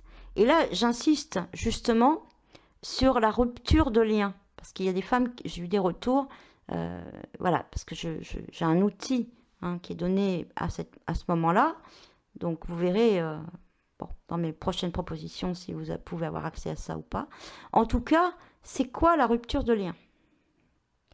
La rupture de lien telle que je la préconise, ça va être de se détacher de ces choses auxquelles on est attaché et de transformer ça. Ça se transforme par un filet de lumière. C'est le moment de rompre les liens. C'est l'archange Michael qui préside à ça, entre autres. C'est une énergie. Et ensuite, il y a un filet de lumière. Il y a l'amour qui circule. Ça circule à nouveau. Parce que, imaginez-vous, on en revient à cette maison 2-8, axe des possessions. Le 2, c'est l'argent. Mais l'argent, il faut qu'il circule. C'est comme le sang, la vie. Et si ça ne circule plus, voilà, vous êtes coincé. Et donc, ça vise à défaire, à détacher. Qu'est-ce qui se passe dans le mythe de Prométhée?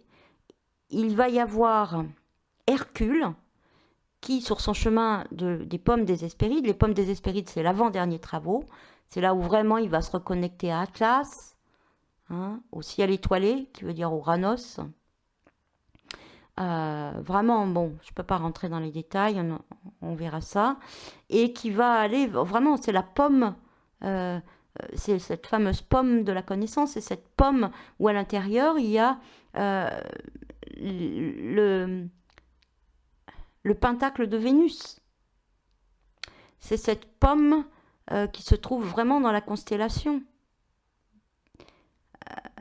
C'est le jardin des Hespérides. C'est la pomme de lumière. C'est cette pomme de conscience, c'est cette pomme que tient cet enfant. Voilà. Et qui nous réconcilie aussi, puisque c'est ce qui a été offert en mariage à Héra, qui nous réconcilie avec le masculin ou le féminin, selon qu'on soit un homme ou une femme. Cette union en nous. Cette union entre quoi? Entre l'âme et la personnalité, entre la terre et le ciel. Donc, là, Hercule, il cherche son endroit pour aller récupérer les pommes des Hespérides. Et sur le chemin, il trouve Prométhée. Oh là là, ça fait de la peine, etc., etc. Donc, c'est Hercule qui va le délivrer en accord avec Zeus. Hercule, c'est le chemin héroïque. Donc, c'est-à-dire que là, Prométhée, enfin, est prêt dans la conscience. Hein, puisque dans un mythe, tous les personnages sont lui. Donc Hercule et Prométhée, c'est le même. C'est la partie de nous qui est sur la voie de l'évolution de l'individuation, hein, qui enfin est prête dans la conscience, qui va pouvoir nous délivrer. Et ce qui est important, c'est le protagoniste, qui va vraiment délivrer. En effet, donc Hercule va le délivrer avec l'accord de Zeus, mais Zeus va lui dire « Ok, mais tu garderas en mémoire à ton doigt un anneau qui est fait de cette chaîne. » C'est-à-dire qu'il transforme l'attachement, le lien, en union. Un anneau avec un bout de ce rocher en tant que pierre. Et c'est de là qu'est née la première bague de fiançailles ou d'union, qui symbolise l'union. Hein. Donc, dans cette rupture de lien que je vous fais faire, donc je parle aux femmes qui la pratiquent, c'est ça que je vous fais faire. C'est-à-dire que vous rompez l'attachement, le lien, hein, voilà, je ne donne pas le détail ici, et ensuite, vous transformez ça en amour, en union. Et c'est pour ça qu'après, dans votre vie, il se passe des trucs. Et donc là, ce qui est important, c'est que Chiron, je vous l'ai mis en bas, vous voyez, Hercule. Hercule, c'est celui qui, son premier travail, c'est le lion, c'est-à-dire changer de soleil. Il va changer de peau. Hein, il va parler du soleil moi au soleil soi. Et c'est ça qui va démarrer sa quête. C'est ce qu'on appelle l'ego. Hein, voilà. Pour ça, je vous l'ai mis en bas avec sa peau de lion. Et donc, Chiron va arriver. Et Chiron, c'est notre partie blessée qui là va donner à Prométhée, non pas sa vie, comme l'a fait le Christ éventuellement, mais son immortalité. Et donc c'est comme ça que Prométhée deviendra immortel. Et que Chiron pourra enfin mourir, et avec lui la blessure. Et ça c'est très important parce que dans la nouvelle lune, Chiron, je l'appelle vraiment, il est rétrograde, hein, il est en poisson, il est en maison 7, dans l'union, les relations, la rencontre de l'autre, de soi à travers l'autre, les projections. Ça, on parle depuis un certain temps. Donc vraiment, j'attire les personnes qui ont Chiron en poisson. C'est votre, je ne dirais pas votre dernière chance, mais ça arrive qu'une fois dans une vie. Hein. Bon, je l'ai, moi, Chiron en poisson, et vraiment, voilà, je pense avoir utilisé ce retour de Chiron comme je dois l'utiliser. C'est à la fois la blessure, le retour de la blessure et le cadeau. C'est à la fois pouvoir mourir à votre blessure, vous désidentifier de votre blessure et voir qu'est-ce qu'il y a comme richesse au fond de cette blessure. Puisque là-dedans sont vos dons. Et ce passage, il a lieu qu'une seule fois dans une vie.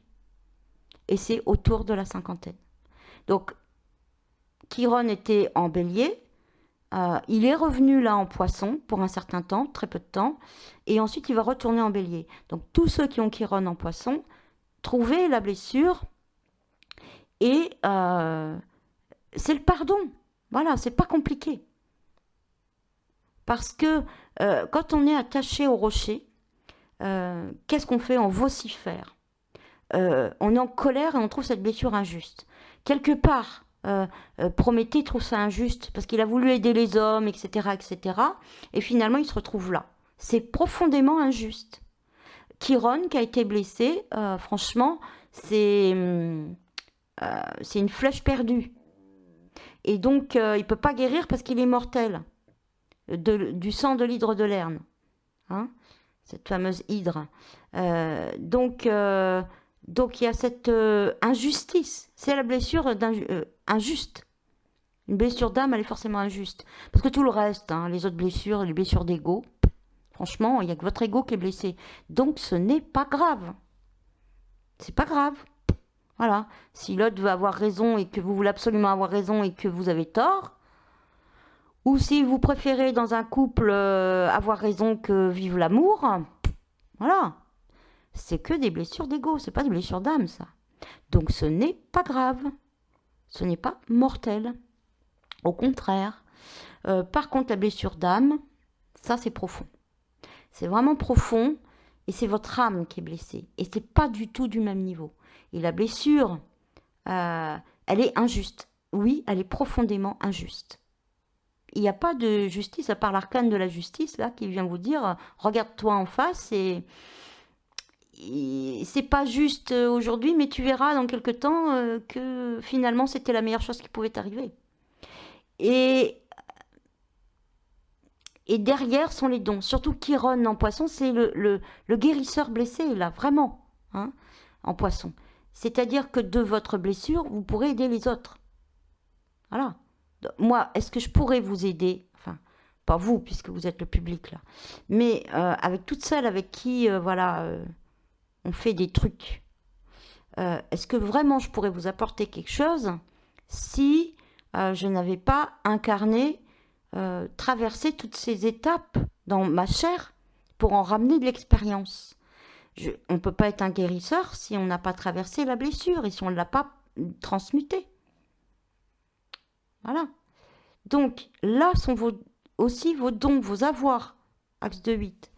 Mais pour l'instant, la Chiron, il est en poisson, il est en 7. Donc il parle de cet anneau et du pardon, de la récupération des projections. Excusez-moi, je vais tousser. Et il parle de ce pardon qu'on doit offrir, se donner pour soi, pour arrêter de souffrir. Parce que Chiron, voilà, il va pardonner, excusez-moi, et il va être délivré de la blessure. Il va pouvoir mourir à la blessure, arrêter de souffrir. Et il ne va pas se poser la question, est-ce que c'est juste, pas juste? Par contre, Prométhée, oui, il va rencontrer l'anneau, il va rencontrer toute cette transformation, et il va recevoir le pardon de Chiron, de sa blessure d'âme. Et il va peut-être arrêter du coup de vociférer sur ce rocher, contre les dieux, contre Zeus, contre, je ne sais pas contre qui, moi. Hein, la colère, hein, le foie, n'oubliez pas. Hein. Le foie, c'est le siège de l'âme, mais c'est aussi le siège de la colère. Cette colère, hein, qui quelque part est légitime, mais qui survient comme ça. J'ai eu une femme là qui l'a dit. Il y avait une colère qui arrivait de nulle part. Hein, tu te reconnaîtras. Et c'est cette fameuse colère et qui va tomber sur le premier venu, mais qu'on peut transmuter, qu'on peut traverser. Voilà. C'est vrai que pour moi, c'est vraiment cette blessure de l'âme, mais vraiment, elle n'est pas légitime dans le monde des hommes. Par contre, elle est légitime pour vous, si vous la traversez. Et c'est qu'une fois dans la vie, autour de la cinquantaine, dans votre tour de Chiron. Donc profitez-en, profitez-en. Alors après, vous pourrez toujours vous en libérer, puisqu'une fois que Chiron est passé, il y a cette maturité qui fait que vous pourrez vous en libérer. Mais là, vous êtes sous les énergies qui vous permettent de contacter ça. C'est vraiment important. Voilà. Alors, il y a plein de choses à dire sur cette lune, mais je vais activer, voilà ce que j'aurais, ça suffira. Donc l'axe c'est l'axe de 8, et l'autre axe qui est sollicité, c'est l'axe des nœuds, hein, avec Lion et en bas Verseau. Mais ça tombe bien, puisque j'en ai parlé justement à travers ce mythe de Prométhée, pas en totalité, mais en grande partie. En tout cas, ce qui était important de vous dire. Et c'est un axe 5-11. Et là, c'est super important parce que c'est l'axe des projets, qu'on appelle des projets, des amours, des créations et des enfants. Enfin, des projets, puisque enfants et projets, c'est la même chose. Puisque en rêve, par exemple, quand on rêve d'enfants, ce sont des projets. Ce que ça nous dit,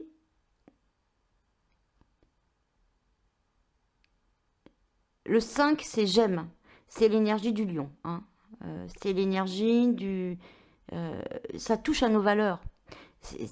le 5, c'est j'aime, et le 11, c'est nous aimons. C'est-à-dire, et là, il y a, conjoint à ce nœud sud, il y a en 5, je crois que c'est en 5, hein, en tout cas, c'est la 5-11 des projets. Ça nous dit, là, c'est conjoint à le nœud sud, c'est ce de quoi on doit se détacher ou s'appuyer. Hein, c'est le rocher avec les chaînes, là. C'est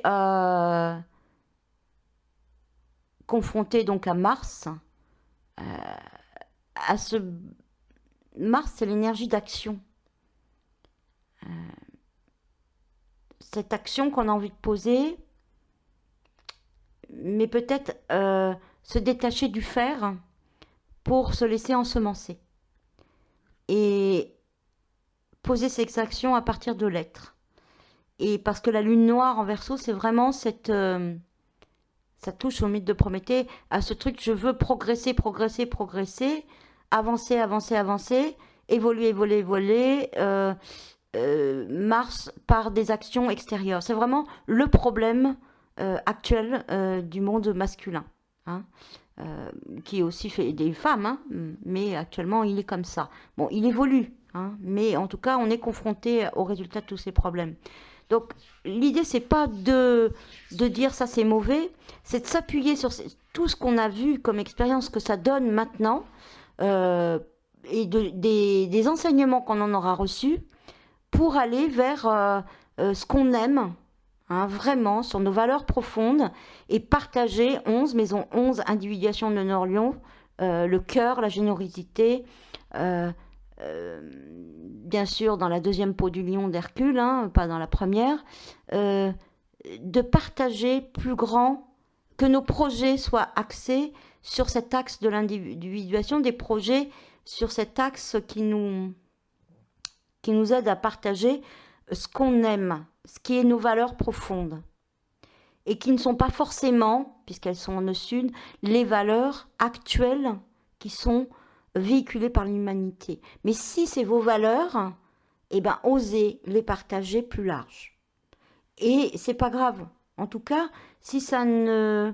Comme je vous le disais, il faut que des gens aient envie de les recevoir et qu'ils soient prêts, qu'ils le demandent. Mais c'est pas grave. Si vous n'aidez pas à changer le monde, vous changerez vous à travers ça. Moi, à travers tous mes partages, certes, il y a des révélations, des femmes qui se révèlent, il se passe des choses, de la magie même, hein, voilà. Mais je me révèle à travers ça. Et je reçois de la nourriture. Vous avez vu, je reçois des rêves, je reçois des informations, des choses qui me tombent dessus. Et est-ce qu'elles sont que pour moi? Ça m'étonnerait, puisque elles m'arrivent parce que je vais partager plus grand. Mon bol, mon vase est plus grand. Voilà. Donc, voilà, c'est vraiment la connexion à ces valeurs. Hein. Donc, vous voyez, ça, voilà. Donc, c'est cet axe-là. Et ce qui est important, ces axes qui sont montrés ici, je ne vais pas aller encore sur tous les astres, mais ces axes qui sont montrés ici, c'est l'axe 2-8 et 5-11, mais surtout c'est l'axe Scorpion. Alors vous voyez, Zeus là, enfin Jupiter est en Scorpion, hein, voilà, encore pour un petit moment. Donc il passe à travers ce processus. Votre masque social là passe à travers ce processus de transformation. Bas les masques, hein, bientôt le 31 octobre. Et a priori déjà le 24, hein, où à la pleine lune il y aura ce nettoyage des mémoires ancestrales maternelles. Voilà. Donc l'idée c'est Scorpion et en face c'est Taureau, Uranus, hein, en 8. Scorpion, Taureau et l'autre axe c'est Verseau, Lion. On est d'accord? Et la numérologie de cette lune, c'est le 30 ou le 21. Ça dépend si on compte le 10 octobre en 1 ou en 10. 9 plus 1, 10, plus 2, 12, plus 1, 13 et 8, 21. Je crois. Si je compte octobre en 10, 9 plus 10, 19, 20, 21, 22 et 8, 30. Dans tous les cas, l'énergie est 3, soit par le 30, soit par le 21. Le 21, c'est l'arcane du monde ou la lettre Shin. La lettre Shin, elle nous parle d'un feu secret.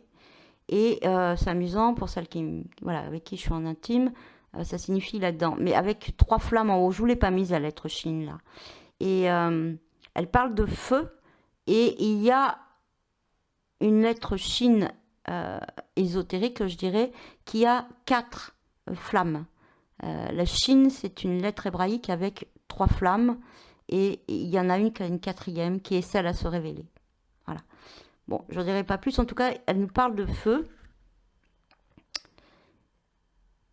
de lumière, mais j'en parlerai pas plus là. En tout cas, l'arcane 21, je vous l'ai mise, l'arcane du monde. L'arcane du monde, c'est celle qui justement, les 4 énergies que je vous ai situées, qui sont mises en relief dans cette lune, c'est des énergies qu'on appelle la croix fixe. Hein, cette croix fixe, donc si vous voulez, il y a la croix d'incarnation qui va nous mettre sur les énergies des 2 solstices et 2 équinoxes. Donc c'est Balance Bélier et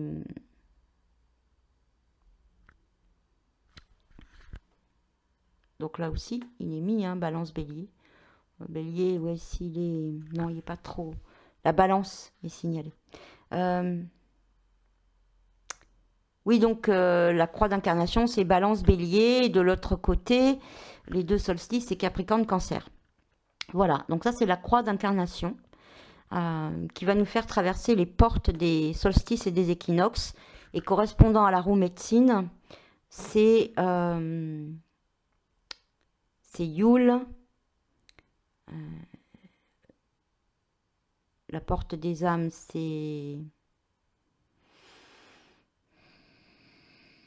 solstice d'été, je ne me rappelle plus le nom de cette fête, c'est terrible, enfin bon, peu importe. Et de l'autre côté, bon, peu importe, on ne va pas s'en occuper puisque c'est pas le moment là. Yule, je sais plus là. Et de l'autre côté, les 2 équinoxes Balance, donc c'est Mabon. Et en face, Bélier, c'est Ostara.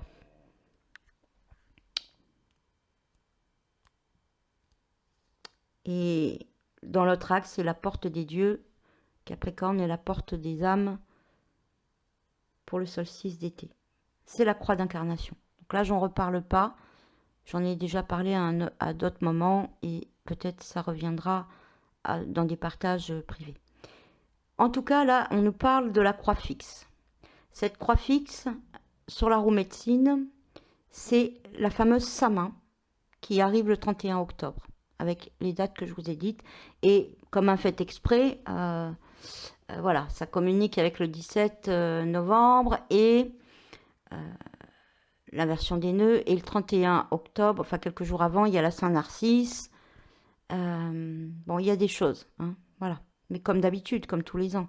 Mais bon, j'en parlerai, là, sa main. Mais voilà, peut-être plus à titre privé, vous êtes prévenus. La croix fixe, c'est Scorpion, sa main. Rencontre de Cerbère, descente aux enfers. Le monde de l'invisible. C'est... ensuite, ça va être Imbolc, Verseau. C'est la grande purification. Vous sentez, c'est la déesse qui redevient vierge. Et c'est le moment où, justement, vous voyez, il peut y avoir des remises à niveau à 0, mais qui se font dans la douceur plutôt que dans la révolution. C'est la différence entre la révolution, où il y a un ordre établi, puis après il y a un autre ordre, très uranienne, et l'intégration d'Uranus qui fait que il y a un changement, une évolution qui se fait de l'intérieur. Et qui va justement remettre les compteurs à zéro, remettre la déesse vierge. C'est la grande purification, Imbolc. Et ensuite, sur la croix, c'est Beltane en taureau.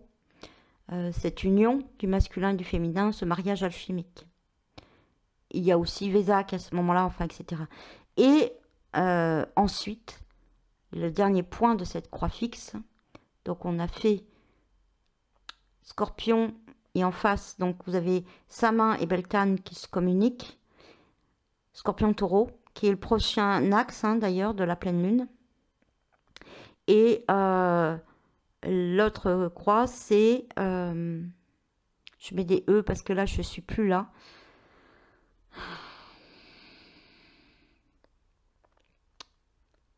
La croix fixe, donc les deux fêtes. On a fait Scorpion, Taureau. On a fait Verseau, c'est Lion. C'est Lugnasad, la fête du dieu Lug, la fête de la lumière. C'est justement le moment où c'est la royauté. C'est le moment où Lug, le dieu de la lumière, il a vécu tout un tas d'initiations, bien sûr. Et c'est là où il va justement changer, il va intégrer le soleil soi et pas le soleil moi. C'est la révélation du soi. Voilà la croix fixe. Donc vous sentez bien qu'il y a la croix d'incarnation avec les portes, équinoxe, solstice, et que derrière, et ces fêtes sont toujours un peu décalées par rapport à la croix d'incarnation, la croix de chair, la croix qui se voit, vous voyez, et il y a une croix fixe qui nous parle d'autre chose, qui nous parle de passage et qui nous parle d'autres énergies. Donc, pour revenir à la numérologie 21, le Shin, le monde de cette nouvelle lune, l'arcane du monde, qui est l'anagramme de démon, n'oubliez pas, mais quel est ce démon? Est-ce que ce n'est pas justement ce que l'on a démonisé? Un daemon, c'est un génie. Je ne rentre pas dans le détail. Vous voyez bien qu'il y a la croix fixe qui est mise là. Alors on dit que c'est les 4 évangélistes, Matthieu, machin, voilà. Ok, je veux bien. Mais c'est aussi l'énergie Taureau, Lion, Verseau, Scorpion. Alors vous allez me dire, Scorpion, c'est un aigle. L'aigle, c'est pas le scorpion. Si. Parce que c'est le phénix, en fin de compte. C'est celui qui renaît de ses cendres. Et c'est la transcendance. Et c'est pour nous rappeler que la transcendance ne vient pas du ciel, c'est du bas vers le haut. Et ça se fait par spirale. Et ça tourne autour de cette énergie cyclique de mort, renaissance. À travers, dans la croissance physique, l'énergie sexuelle, puberté, etc. Mais aussi à l'intérieur de nous. Et c'est l'énergie d'initiation. Voilà. C'est aussi les 4 éléments. Air, eau, terre, feu. Et le feu, le lion, vous voyez, il est en bas. Donc on a fait descendre le feu dans la matière. Et pas à la façon prométhéenne, qui ne marche pas. Enfin, on est en train de tester en ce moment, ça ne fonctionne pas. Voilà, donc elle a aligné la croix fixe. Elle a aligné les 4 portes que je vous ai citées. Et elle tient dans sa main l'élixir, le vase. Je ne peux pas en parler là. Et elle tient le phallus, le féminin, le masculin, le vase et la baguette. L'alignement. Voilà. Et elle est dans cette fameuse mandorle qui représente la Vesica Piscis, qui est cette union. Voilà ce qu'est le monde, qui est aussi le démon en anagramme, qui pour l'instant est démonisé. Voilà. Donc, finalement, j'aurais rendu public un truc que je voulais rendre privé. Donc, pour le jour de clôture, le 9 au soir, chère merveilleuse femme, bah, comme ça vous aurez eu le temps d'écouter ça tranquillement avant, et puis on le reprendra puisqu'il y a des références par rapport à des expériences qu'on a vécues ensemble, et puis vous aurez certainement des questions, des choses à partager, et sur vos pratiques, et puis voilà, on rentrera plus dans le détail sur certaines choses puisque ça fait écho avec des choses que vous avez vécues dans notre accompagnement. En particulier l'Arcane du Monde, rappelez-vous, c'était un stage en présentiel d'un certain été 2017, hein, et rappelez-vous ce qui s'est passé à ce moment-là. C'est ça qu'on a fait, hein, c'est vraiment ça qu'on a réalisé à ce moment-là. Et ça, c'est pour tout le temps, hein, voilà. Et je terminerai sur la numérologie 30, que je connais bien puisque c'est mon chemin de vie, puisque je suis un chemin de vie 3 par le 30, qui est un joli clin d'œil, je trouve, qui nous dit un chemin 30, un chemin 3, c'est l'expression dans le cœur, c'est le verbe guérisseur. Mais un chemin 30, il y a le 0 en plus, et ce 0, c'est que il sera encore pour nous plus important puisqu'on va bénéficier pour cela de dons. Et le 30, c'est aussi le nombre d'années, 30 ans, qui est resté Prométhée enchaîné au rocher. Alors on parle de 30 ans ou de 30 000 ans. Voilà, prenons le 30 hein, au niveau humain. Donc je trouve ça beau, c'est un joli clin d'œil de cette nouvelle lune. Et surtout, 30 ans, c'est le premier retour de Saturne. Et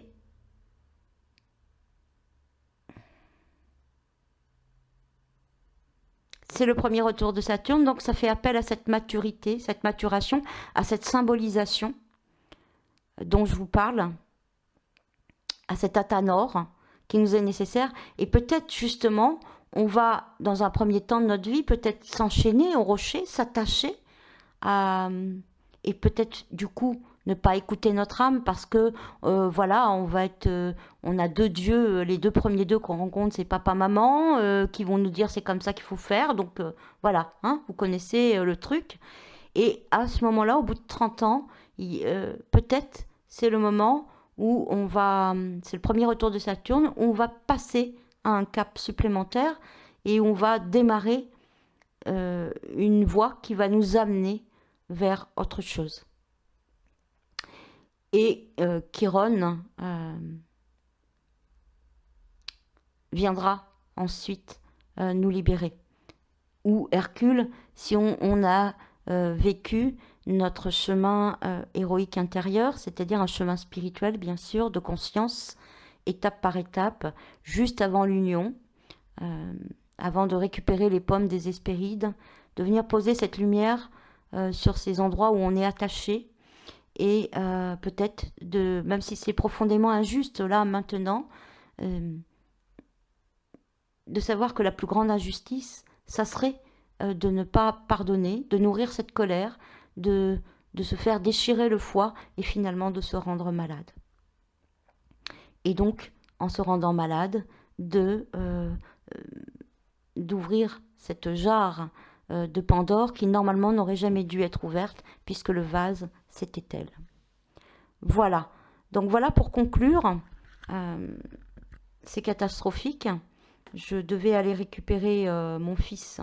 Du coup, je suis une mère indigne. Mais finalement, ce qui est fait est fait. Et je suis contente d'être allée jusqu'au bout, je m'en doutais. Hein. Voilà, donc ainsi, le public recevra ce partage. Et les femmes à qui c'était plutôt destiné, nous irons plus loin le 9 octobre au soir, puisque ça sera le moment de nous dire au revoir, ou peut-être bonjour pour celles qui vont rejoindre l'Université des Enchantresses, de faire le bilan, d'aller plus loin dans ces partages par rapport à nos expériences, et surtout, il y aura une guidance. Hein, je vais canaliser une guidance. Alors, canaliser, c'est-à-dire que je ne vais pas la préparer comme d'habitude. Et là, je pense qu'on ira dans la crypte.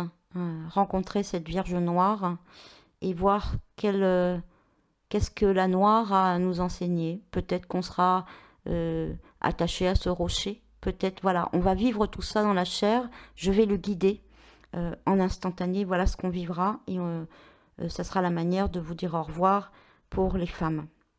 Et en plus, vous aurez comme ça le temps de symboliser, de métaboliser et d'écouter cet audio avant.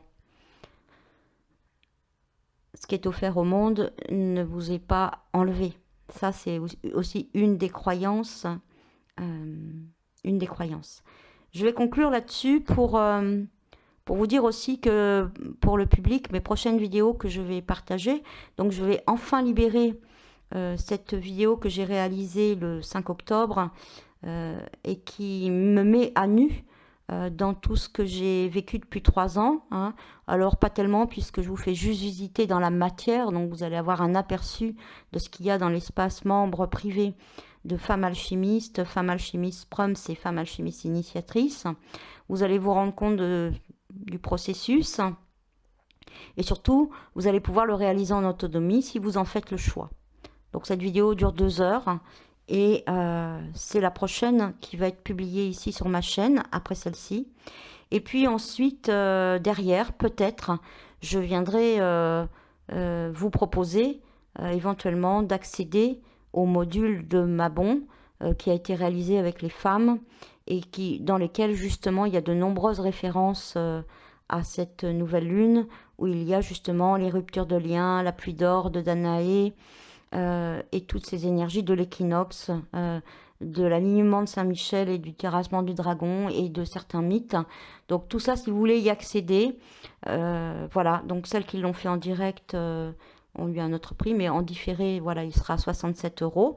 Donc je viendrai vous le proposer, mais je le proposerai qu'en 3e lieu, puisque d'abord, il va y avoir possibilité de pratiquer femme alchimiste ou femme alchimiste initiatrice en autonomie. Vous allez voir tout ça. Et à l'intérieur, il y a ce module qui est... Donc, je ne vais pas vous le proposer, le module, maintenant, alors que vous allez, par exemple, le prendre. Et puis après, vous aurez envie d'intégrer femme alchimiste en autonomie. Et du coup, le module est dedans et vous aurez payé pour rien. Donc, comme ce n'est pas le but du jeu, moi, mon idée, c'est de partager dans cet axe, justement, 5-11, qui est là, qui nous est demandé de partager ce qu'on aime faire, ce qu'on aime vivre, nos valeurs profondes. Donc, je vais vous partager tout ça. Et c'est pas pour en tirer de l'argent, même si j'en ai besoin pour aller encore plus loin avec la création de l'Université des Enchantresses. Mais c'est vraiment pour que vous puissiez accéder à cet énorme travail contenu qui a été réalisé pendant 3 ans. Et donc, pour moi, aller plus loin.